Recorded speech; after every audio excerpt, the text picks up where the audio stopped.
कल के एपिसोड में हमने देखा था कि प्रज्ञा निखिल को मिलने बुलाती है। निखिल प्रज्ञा से मिलने मेरा हाउस आता है। आगे से उसे मिताली भाभी मिलती। मिताली भाभी निखिल से सवाल करना शुरू कर देती, तुम यहाँ क्यों आए हो और इतने तैयार हो। निखिल मिताली भाभी से जान छुड़ाना चाह रहा होता है। वो बड़ी मुश्किल से उनसे बच के ऊपर चला जाता है और कहता है कि जब भी मैं मेरा हाउस में आता हूँ मुझे कोई मिले ना मिले, मिताली भाभी ज़रूर मिलती है। निखिल सोचता है कि जब वो लास्ट टाइम मेरा हाउस आया सरला ने उसको पकड़ लिया, तो वो सोचता है चलो आज दोबारा सरला की कंडीशन देखते हैं। वो देखने जाता है तो सरला उसकी आवाज़ सुन के जाग जाती है। सरला उसका हाथ पकड़ लेती है।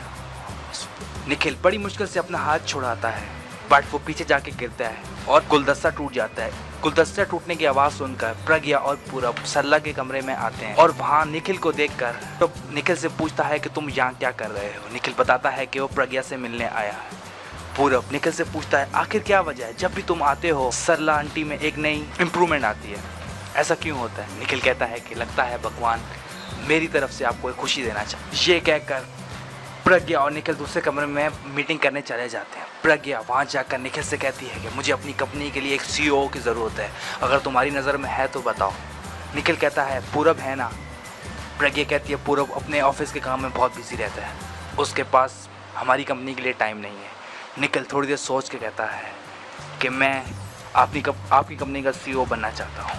प्रज्ञा कहती है क्या तुम्हारे पास इतना टाइम है। निखिल कहता है कि मुझे आपके साथ काम करके बहुत खुशी होगी, मैं टाइम निकाल लूँगा। प्रज्ञा कहती है मुझे सोचने के लिए थोड़ा टाइम चाहिए। दूसरी तरफ अभी आलिया और तनु घर आते हैं। पूरब प्रज्ञा को बताने आता है कि आलिया अब घर में वापस आ गई है। ये सुनकर प्रज्ञा नीचे हॉल में जाती है। आलिया को देखकर हैरान हो प्रज्ञा तनु के पास जाकर उसे कहती है कि मैं जानती हूँ आलिया को घर में वापस लाने का तुम्हारा ही प्लान है। ये सुनकर तनु वहाँ से चली जाती है।